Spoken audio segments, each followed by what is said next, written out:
Well, she was for sure dealing with knee injuries. I mean, we know that. Like, we didn't know that before, but now we know for certain that she was dealing with a pretty significant knee injury to where the most important chunk of your camp is that last 3 weeks. You're peaking, you're getting all the hard work in, and then you're sort of tapering off and resting and just maintaining.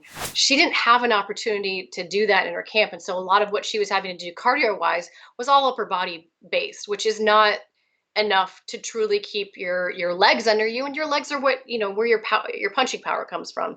I don't think anybody watches that fight and goes, oh yeah, Amanda looks great, this is definitely the Amanda that we're used to seeing.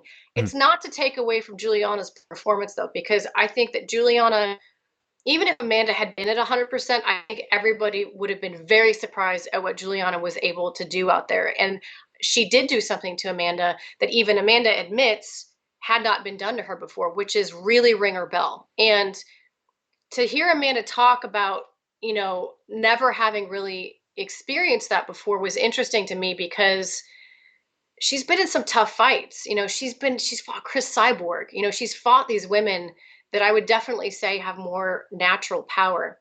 I think the fact that Juliana had that, like, I'll just say it, like the lady balls to get in there, get right in her face, crack her a couple times. I think Amanda had that oh shit moment where that she hasn't had in a fight before. I think there's kind of two ways to look at it going into this next one, right?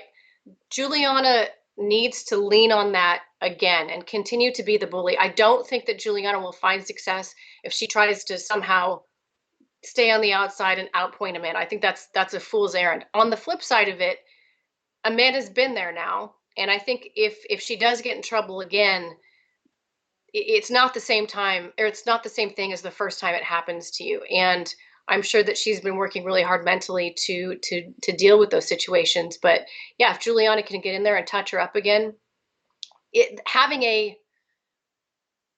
mental chin is important. There's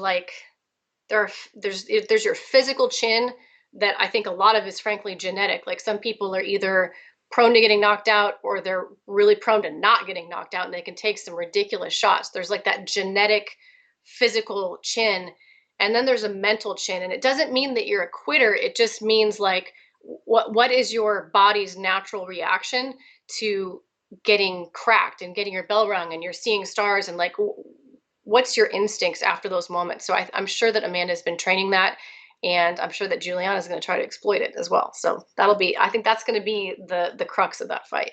Yeah, let's kick it off. Jab, cross to the beat, beating you MMA. Heat is the main course of the feast. Lynch on sports, the force. He's got his ears to the streets. Uppercutting with knowledge, shaking the brain with breakdowns.